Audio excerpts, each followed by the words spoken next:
So it would appear we are live, even though it said I had a 5-minute timer, it decided to already start. So you apparently saw me step away and then come back and sit down magnificently before the green screen that is also not working, but we are going to move on regardless. And I have floating Keepa syndrome again, so keep me in y'all's prayers. Then again, this is actually a pretty awesome side effect that God has done, where something about my head, no matter what haircut I have, the Keepa just starts to levitate to this side of my head. So I will just take it as it is and give the good Lord glory. And a good little drink here, l'chaim, and to life. I would like to begin us in prayer. Yahweh, hear the prayers of a repentant sinner, seeking you and seeking your words and commandments upon your heart. Renew in me the joy of your salvation in my heart, so I will be strengthened to present this simple but hopefully nourishing recording and stream. And this is going to be the first of what I hope to be many as I continue to aim to let your Spirit guide me. It is not my will nor your might, O Lord, but by your mercies that this came together tonight. Anoint me with your Spirit, truth, understanding, knowledge, wisdom, and discernment to speak what you would have me to speak, not my own words or interpretations, but your own. Rebuking the burdens of others back in their source that coals of fire for altar God that cannot be unbound. I pray for the renewance and your blessings and the prosperity of the work of the hands of those watching this day, Lord. Did you be with them and renew them in your word, Lord? For the distractions are endless, and we live in a society today where Hasatan is using every distraction and every little trick in the book to distract us from reading your word, to distract us from seeking you, Lord, to distract us from praying to you and prioritizing you in our lives, and against these things that come against, Lord. I pray against the spirits of anti-Messiah, false doctrines, religious devils, confusion, distraction, immorality, sexuality, and the division that are rampant not only in the world, O Lord, but especially right now within our own communities. And I come against that, O Lord, for this is streaming to Lord knows who will see this, to Lord knows who sees this recording, whoever, wherever they are in the world. Evil is there, it is rampant. Hasatan is a being of the air and of the digital realm.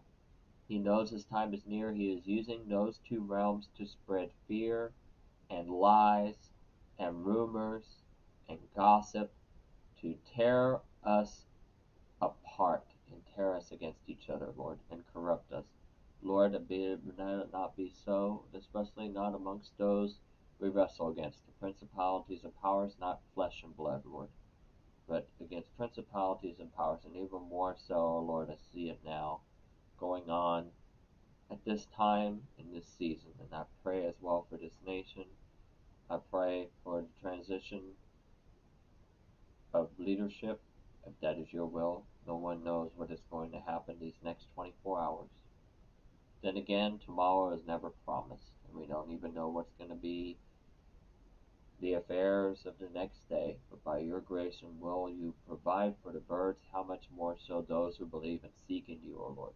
Renew in us your spirit, and let it be so, Lord. You guide us with new wisdom and power to glean tonight from this teaching what you would have us to learn. May it be your will, Lord. I love you. Give you the glory. Amen. So, we are going to transition to Exodus 10, verse 1. Our Torah parser today, Bo, come. The context is the Egyptians at this point, Pharaoh, have had multiple encounters now on an intimate level with a God that is above all of their gods and demonstrated his power. He has introduced himself through Moshe and Aaron, introduced himself with the plagues, with the frogs, with the turning of the Nile to blood, with the staff to the snake, and even baffled the magicians as it proceeded with a thunderstorm, along with tremendous earth-shattering hail beyond the size that we can even begin to comprehend in modern society, destroying anyone and any livestock that did not settle, but the land of Goshen, where the Jewish people, majority, their flock, all untouched. Pharaoh, once again, has had his heart hardened by Yahweh. Key distinction here. The scripture is clear when Pharaoh himself hardens his heart.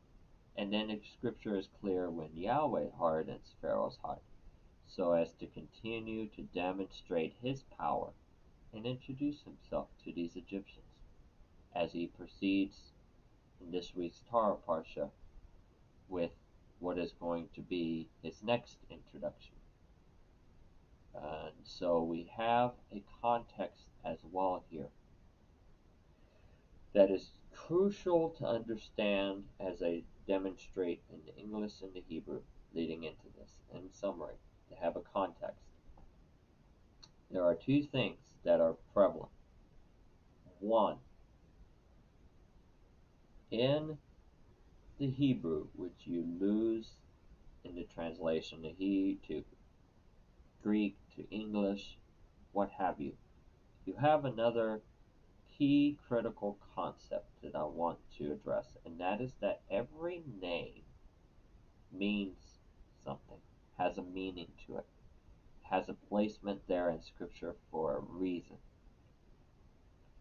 Here, I love that I can pull right before you a lexicon, and let me see if there is a way to enhance this area. Drawing out of the water, rescued Moshe, the Israelite lawgiver. Also, if we expand that, it's a primitive root to pull out. I find it appropriate that here as well, and leading into this reading,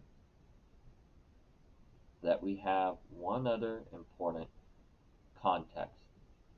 This week's Torah Parsha is going to be the last encounter Moshe has with Pharaoh. And I want to point that out for a reason as we go into the scripture. So Yahweh said to Moses, "Enter to Pharaoh, for I myself have hardened his heart and the hearts of his courtiers, that I may set these my signs amongst them," or servants. "And you may relate in the ears of your son and your son's son that which I set in action in Egypt, and my signs which I placed amongst them, that you will know that I am Yahweh." So Moses and Aaron entered to Pharaoh and said to him, "Thus says Yahweh, Elohim of the Hebrews, how long will you refuse to be humbled because of my presence? Dismiss my people, that they may serve me.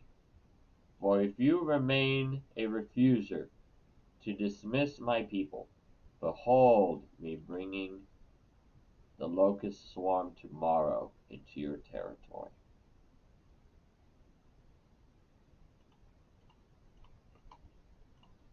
"And it will cover the eye of the land, so that none can see the land, and it will eat the salvaged leavings. Whatever remained for you from the hell, it will eat every tree which is sprouting for you from the field. Your houses will be full, and the houses of all your courtiers, or servants, and the houses of all the Egyptians, such as your fathers and your fathers' fathers had not seen, from the day they came to be on the ground until this day. Then he turned around and went forth from Pharaoh. Now the servants of Pharaoh said to him, how long shall this man become a trap to us? Dismiss the men that they may serve Yahweh their Elohim. Do you not yet know that Egypt perishes? When Moshe and Aaron were brought back to Pharaoh, he said to them, go, serve Yahweh your Elohim. But who are those going? Moses said, with our youth and within our elders shall we go, with our sons and with our daughters, with our flocks and with our herds shall we go, for it is the festival of Yahweh for us. Then he said to them, so let Yahweh be with you, if ever I dismiss you and your little ones. Discern that evil is in front of your faces. Not so. Go now, just a man of mastery, and serve Yahweh, for it is what you are seeking. So they drove them out from the presence of Pharaoh. Yahweh said to Moses, stretch out your hand over the land of Egypt, for the locust, that it may ascend over the land of Egypt, and devour all the herbage of the land, and all the fruit of the trees which the hail has let remain. So Moses stretched out his rod over the land of Egypt, and Yahweh he drove an east wind into the land all that day, all the night. The morning came, and the east wind carried the locust swarm along.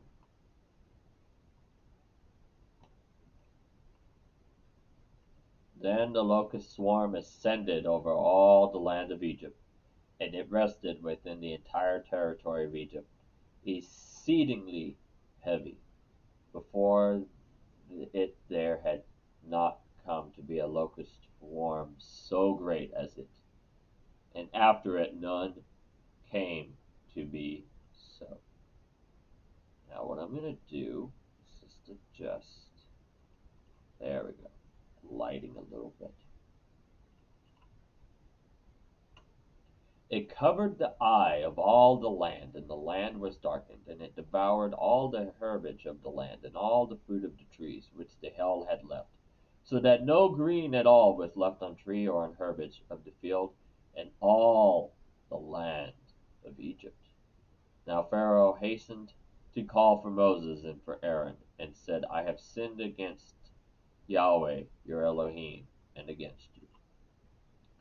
Now I pray, bear with my sin only this time, and make an entreaty to Yahweh your Elohim, that he may take away from over me only this death. So Moshe went forth from Pharaoh and entreated Yahweh. Then Yahweh turned an exceedingly steadfast west wind, and carried away the locust swarm, and blew it toward the sea of weeds. Not one locust remained within the entire territory of Egypt. Let's see.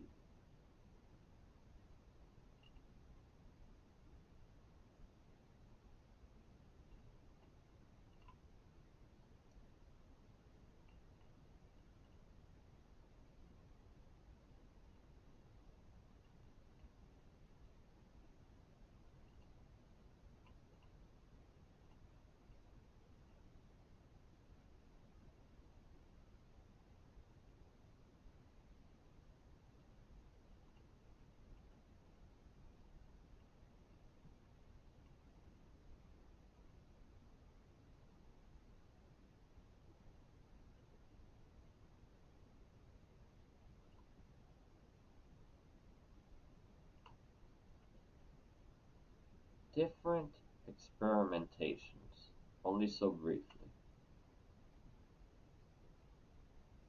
I wanted to see if there was a way to expand this.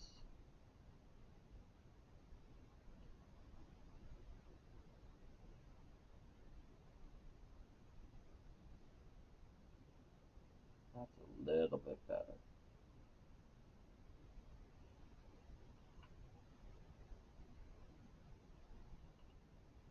Yet Yahweh made the heart of Pharaoh steadfast, so that he did not dismiss the sons of Israel. Yahweh said to Moses, "Stretch out your hand to the heavens, and let a darkness come on the land of Egypt, so that the darkness may cause them to grow." Then Moses stretched out his hand to the heavens, and gloomy darkness came to be in all the land of Egypt for 3 days. No one saw his brother, and no one rose from his dwelling. For 3 days, yet all the sons of Israel came to have light in their dwellings. Now Pharaoh called for Moshe and Aaron and said, "Go, serve Yahweh your Elohim, but your flocks and your herds shall be made to stay put. However, your little ones may go with you." Moshe said to Aaron, "You should also give sacrifices and the scent offerings into our hand, that we may offer them to Yahweh our Elohim. And even our cattle shall go with us, not a hoof shall remain, for from them shall we take to serve Yahweh our Elohim, for we do not know with what we shall serve Yahweh until we come there." Yet Yahweh made the heart of Pharaoh steadfast, and he did not comply so as to dismiss them. So Pharaoh said to them, "Go away from me, guard yourself. Do not continue to see my face, for in the day you see my face, you shall die." Hence Moshe said, "Properly you have spoken. No further shall I continue to see your face." Yahweh said to Moses, "One further contagion shall I bring on Pharaoh and on Egypt. Afterwards he shall dismiss you from this place. When he finally dismisses you, he shall drive you out from this place, from Egypt."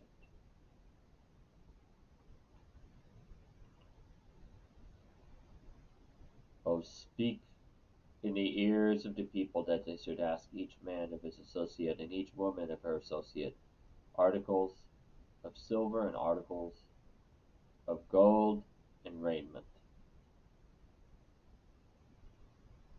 And Yahweh gave the people grace in the eyes of the Egyptians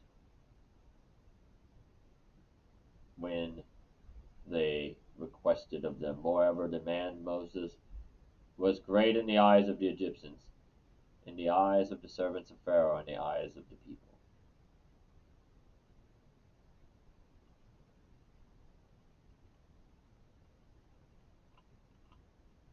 And Moses said, "Thus Yahweh has spoken, about midnight I am going forth into the midst of Egypt.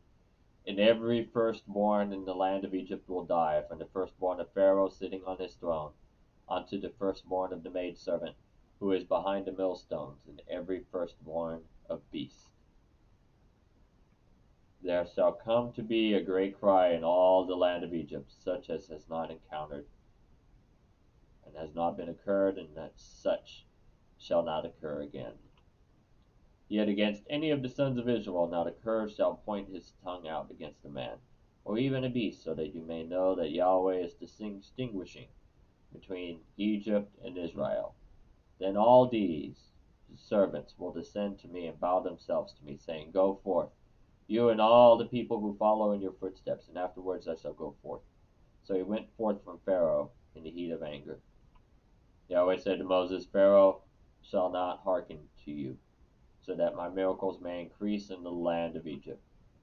Hence Moshe and Aaron, they did all these miracles before Pharaoh, and Yahweh made the heart of Pharaoh steadfast, so he did not dismiss the sons of Israel from his land.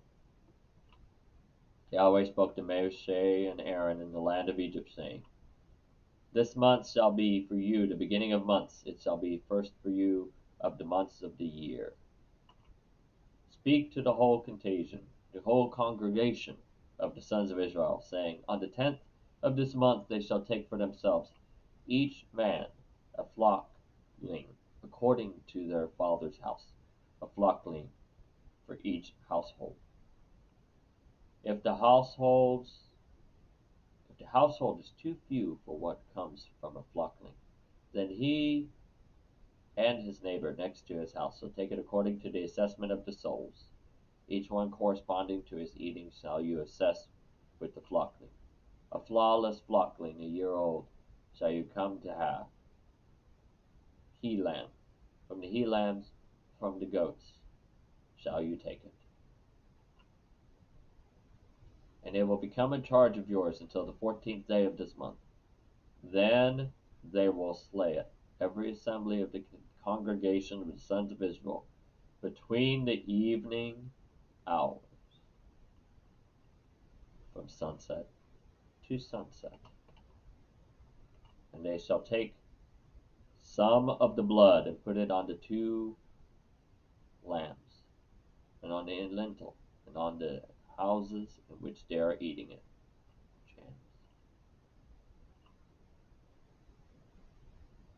Mezuzah, doorpost.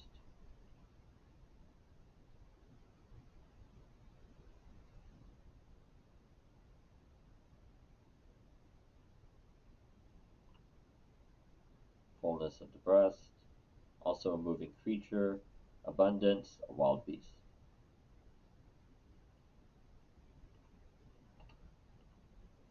Then they will eat the flesh on this night, roasted with fire and with unleavened bread. Over bitter herbs shall they eat it. Do not eat any of it underdone or cooked by being cooked in water, but rather roasted with fire, even its head along with its shanks and with its innards. You shall not preserve any of it until the morning, and what is left of it until the morning you shall burn with fire. And thus you will eat it with your waist girded, your sandals on your feet, and your staff in your hand. You shall eat it in urgent haste. It is the Passover to Yahweh. For I will pass through the land of Egypt in this night, and smite every firstborn in the land of Egypt, from human even unto beast, and on all the Elohim of Egypt I shall execute judgments. I am Yahweh. Then the blood will become a sign for you on the houses where you are. When I see the blood, I will pass over you, and there shall not come to be a stroke on you to cause ruin when I smite in the land of Egypt. Hence, this day will become for you a memorial, and you will celebrate it as a festival to Yahweh. Throughout your generations shall you celebrate it as an everlasting statute. 7 days shall you eat unleavened bread. Yes, on the first day you shall eradicate yeast from your houses.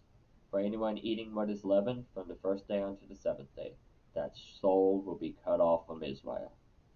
On the first day you shall come to have a holy meeting, also on the 7th day a holy meeting.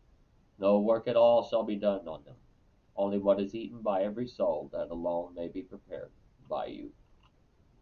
You will observe the instruction, for on this very day I will bring forth your hosts from the land of Egypt, and you will observe this day throughout your generations as an everlasting statute forever.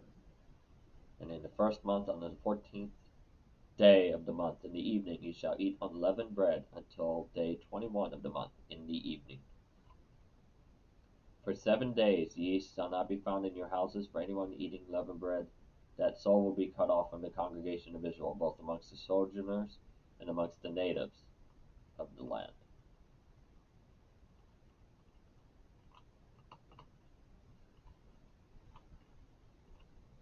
You shall not eat any leavened bread in all your dwellings, and you shall eat unleavened bread. Moshe called all the elders of Israel and said to them, Draw out and take for yourselves from the flock for your families, and slay the Passover. Then you will take a bunch of hyssop, and you will dip it in the blood which is in the basin. And you will touch the lintel and the 2 lambs with the blood which is jams, which is in the basin, as lambs. As for you, do not one of you shall go forth from the portal of his house until the evening, when Yahweh passes through to strike the Egyptians, and he sees the blood on the lintel and on the 2 lambs. Then Yahweh will pass over the portal, and he shall not allow the ruiner to enter into your houses to strike. Now you will observe this word as a statute for you and for your sons forever. And it will come to be when you are entering to the land which Yahweh has given to you, just as he spoke, that you will observe this service. And it will come to be when your sons are saying to you, what is this service to you? What is this about? Then you will say, it is the sacrifice of Passover to Yahweh, who passed over the houses of the sons of Israel in Egypt. When he struck the Egyptians, yet our households he rescued. So the people bowed their heads and bowed themselves down. Then the sons of Israel went and did so, just as Yahweh had instructed Moshe and Aaron, thus they did. It came to be at midnight that Yahweh, he smote every firstborn in the land of Egypt, from the firstborn of Pharaoh, sitting on to his throne, unto the firstborn of the captive who was in the house of the cistern, and every firstborn of beasts.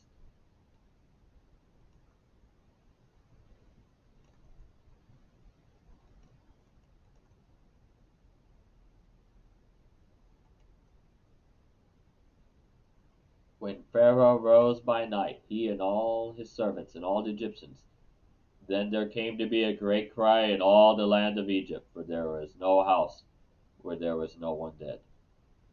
Hence Pharaoh called for Moses and Aaron by night and said, rise, go forth from the midst of my people, you indeed, and all the sons of Israel, go serve Yahweh, as you spoke.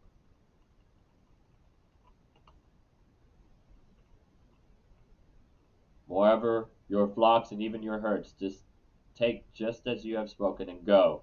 However, you will bless me. Also the Egyptians were steadfast over the people to hasten to dismiss them from the land, for they said, all of us are dying. And the people carried their dough, ere it was leavened, their kneading troughs bundled, and their remnants on their backs. Then the sons of Israel, they did according to the word of Moses, and requested from the Egyptians articles of silver and articles of gold and raiments. And Yahweh, he gave the people grace in the eyes of the Egyptians, when they asked of them, thus they despoiled the Egyptians.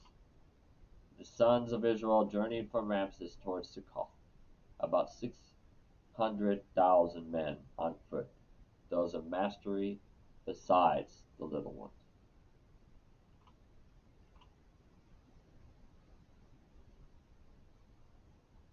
Ramses, a place in Egypt.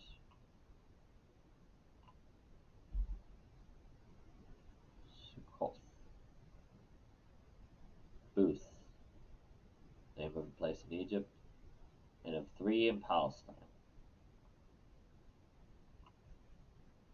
Looking up the origins of names gives you, moreover, multitude ascended with them, and flocks, herds, cattle, exceedingly heavy. They baked the dough which they brought forth from Egypt, unleavened ember cakes, for it was not leavened, for they were driven out of Egypt, and they could not daily, and moreover they did not make provisions for themselves. Now the dwelling of the sons of Israel and their fathers who dwelt in the land of Canaan and the land of Egypt was 430 years. And it came to be at the end of 430 years, and it came to be on this very day, that all the host of Yahweh went forth from the land of Egypt. It was a night of observances for Yahweh to bring them forth from the land of Egypt. This same night is to Yahweh observances for all the sons of Israel through all their generations. Yahweh said to Moses and Aaron, this is the statute of the Passover. Any son of a foreigner, he shall not eat of it. Yet any man's servant acquired with silver, when you have circumcised him, then he may eat of it. A guest or a hireling he may not eat of it. From one house shall it be eaten. You shall not bring forth any of the flesh from the house to the outside, and the bone in it you shall not break. The whole congregation of the sons of Israel, they shall do.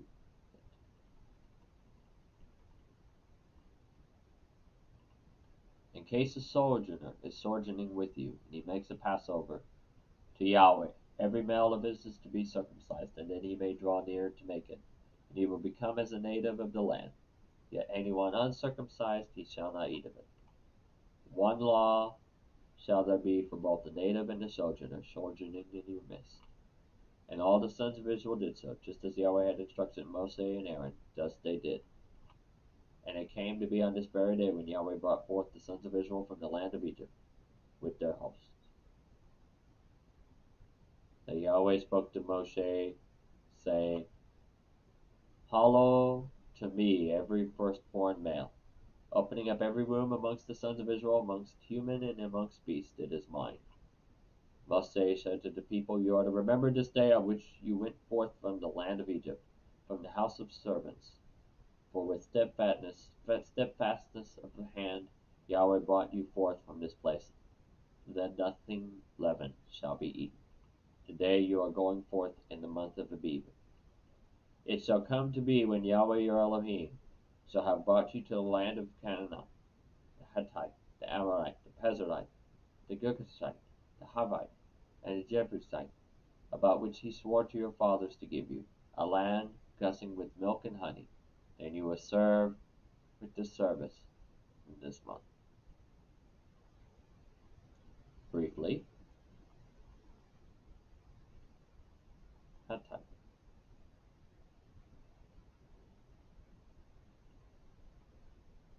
sons of Terah, Amorite,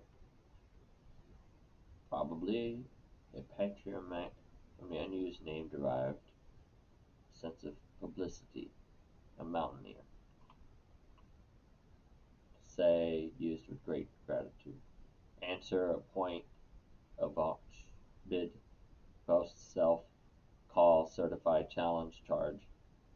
To give, command, commune, consider, declare, demand, desire, determine, expressly, indeed, intend, name, plainly, promise, publish, report, inquire, say, speak, against of, still, suppose, talk, tell, term. These are all the different root meanings of these different names.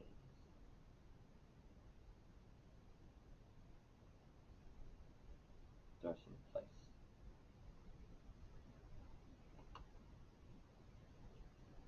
Aboriginal name of Jerusalem.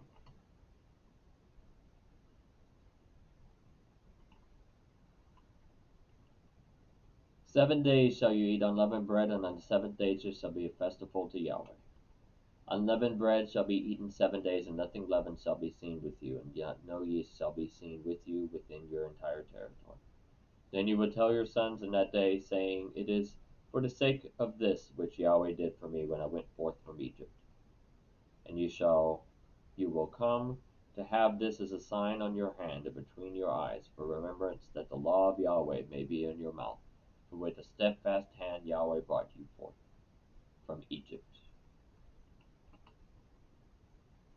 You will observe this statute at its appointed time from days to days. It will come to be when Yahweh your Elohim shall bring you into the land of the Canaanite, just as he swore to you and to your fathers that he will give it to you. Then you will set apart for Yahweh every male opening up the womb. Every male opening up the womb, the yearling of the beast which you shall come to have, the male shall be for Yahweh. Yet every male opening up a donkey shall be you ransomed with a flockling, and you shall not ransom it, then you will break its neck. Yet every firstborn of a human amongst your sons shall you ransom. When it comes to be that your son is asking you tomorrow, what does this mean? Then you will say to him, with steadfastness of hand, Yahweh brought us forth from Egypt, from the house of servants. Then it will come to be that Yahweh was obstinate to dismiss us. Then Yahweh killed every firstborn in the land of Egypt, from the firstborn of humans unto the firstborn of beasts. Therefore I am sacrificing to Yahweh all the males opening up the womb. Yet I am ransoming every firstborn of my sons. Now it comes to be as a sign on your hand, and as a broband frontlet between your eyes. For with the steadfastness of hand, Yahweh brought us forth from Egypt. And thus concludes this week's Torah Parsha. Now, in addition to this week's Torah Parsha, there is as well additional readings. Haftarah is Jeremiah 46, starting in verse 13 through 28. And Brit Hadashah has John 19, 31 through 37. At this time, I'm going to honor the time frame to actually just keep this to a short, brief reading, and I'm actually going to aim to lead us in prayer. I'm going to pray first for my friend and previous roommate, Matt. Lord, your blessings be upon him to heal him. The last I met with him, I noticed he was not well, and his speech was not coherent. Lord, your will be done in the matters of which to bring about your healing and guiding him back to you, Lord. And let it be so that your will be done in his life and in his revealing of the things you would have him to address, to come to a relationship with you and get his life back on track, along with those who look up to him and rely on him. Your will be done, Lord, as such, and or those who sojourn with him as it is now. I also pray for my friend Ruth, that where she is at, guide her and bless the work of her hands to prosper as she reaches the point in which to move from where she is at to the next destination that she has told me she is reaching out to get her mom, resettled to. By your grace and rule, not my own, bless her work, Lord, and may it be so. And your will be done in these matters. I give you the glory, as well as I pray for my sister Amanda's safe return from the endeavors of work that she is doing this evening out in this cold, wet weather. Your will be done in these matters, Lord, to give you the glory. Amen. May this ever be a blessing. May this have been a phenomenal introduction. Going forwards, we're going to work on the green screen. Going forwards, we're going to work on getting the software here a little bit more calibrated, friendlier reading. Also going to work towards getting the lighting and the dimmering adjusted, so it's not as bright, but not so dim as to not be readable on the broadcast. Little things that beforehand tested, pre-tested, and yet still didn't quite come together for this. But nonetheless, it's a work in progress, and I'm grateful to just be able to get this out to those in need that wanted to read this. I recommend you reach out, look for even the New Jerusalem Bible, if not the David Stern Bible, to be able to read and see where the Torah, the Brit Hadashah readings, and the Torah partial readings for each week, how they correspond, and are outlined here. I do want to give recognition to this software program called the Interlinear Scripture Analyzer. In this case, this is version 3 that we're using. It's not perfect. There's updates pending, works in progress. I'm very grateful to have been able to put this together and hope this is a blessing to y'all. Shalom.